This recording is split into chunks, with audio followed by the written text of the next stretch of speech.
اپنی نظر اور شرمگاہ کی حفاظت کریں۔ اس دور کا سب سے بڑا فتنہ یہ ہے کہ نگاہیں پاک نہیں رہی، نگاہیں غلیظ اور گندی ہو گئی، شرمگاہوں میں وہ تقدس نہیں رہا ہے۔ حضور علیہ السلام نے ارشاد فرمایا، من زنا زنیا بہی ولو بہی تانے دارے ہی، جس شخص نے زنا کیا یہ عمل اس کے گھر بھی لوٹے گا، اگرچہ اونچی اونچی دیواریں کیوں نہیں کر لیتا۔ یہ مکافات عمل ہے۔ گندم از گندم بروئت جو ز جو از مکافات عمل غافل مشو۔ گندم بو گے تو گندم کاٹو گے، جو بو گے تو جو کاٹو گے۔ نظر کو تقدس دو، نظر کو پاکیزگی دو۔ حضرت لقمان حکیم کہتے ہیں کہ میں کئی نبیوں سے ملا ہوں، کئی نبیوں سے ملاقات کی ہے، اور میں ان سے دو چار باتیں جمع کی ہیں، اور ان ساری باتوں کو میں نے جمع کر کے 100 باتیں جمع کی ہیں، اور ان کا پھر میں نے خلاصہ تیار کیا ہے۔ ان میں 8 باتیں الگ کی ہیں۔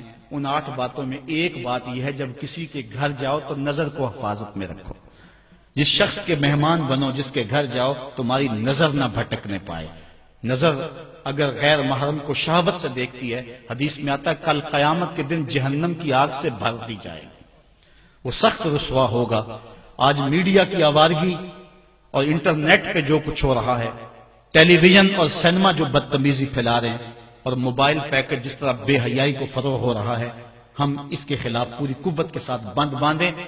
اپنی اولادوں کے ہاتھوں سے ناول چھین لو، ان کے ہاتھوں سے جو ہے وہ فلمیں چھین لو، ان کی خلوتوں پہ نظر رکھو، ان کی حفاظت کرو۔ جس شخص کی نظر پاک نہیں ہے، اس کے من میں طہارت نہیں آ سکتی ہے، دل پاک نہیں ہے، اس کو جو ہے وہ باطن کا نور نصیب نہیں ہو سکتا۔ وائے قوم کشتائے تدبیر غیر، کارے او تخریب خود تعمیر غیر، از حیا بیگانہ پیرانے کہن، نوجوانہ چوں زنا مشغول تن۔ کتنی حکمت والی بات کہی اقبال نے۔ وہ اپنے دور کا دکھڑا سناتا ہے، جس دور سے ہم گزر رہے ہیں اب تو عجیب حال ہو گئے۔ اقبال کہتا ہے یہ جو میرا دور ہے، جوان تو جوان رہے، بوڑھوں کی نظروں میں حیا نہیں رہا۔ از حیا بیگانہ پیرانے کہن، بوڑھے لوگوں کی آنکھوں میں بھی اقبال کہتا ہے حیا نہیں رہا۔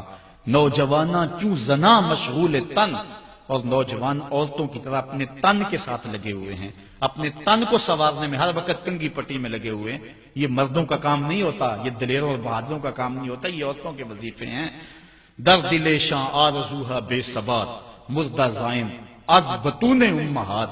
ان کے دلوں میں آرزویں کوئی اور ہی ہیں، اور ماؤں کے پیٹوں سے مردہ جنم لے رہے ہیں۔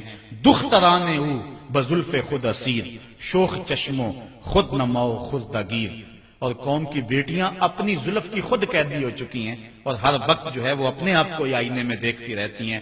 ساختہ پرداختہ دل باختہ، ابروآں مثل دو تیغ آختہ۔ وہ جو گھر کی رونق تھی، جو آبرو اور حیا کا دوسرا نام تھا، آج وہ دل پھینک قسم کی ہو گئی ہے۔ آہ قوم میں دل سے حق پرداختہ، مرد و مرگ خیش را نہ شناختہ۔ اقبال کہتا ہے ہائے قوم کہ جو مر گئی اور اسے ابھی تک پتہ ہی نہیں چلا کہ میں مر چکی ہوں اور جینے کا سامان نہیں کرتی۔ حضور نے فرمایا ہر دین کی کوئی پہچان ہوتی ہے، میرے دین کی پہچان حیا ہے، اگر حیا نہیں ہے تو دین ہی نہیں ہے۔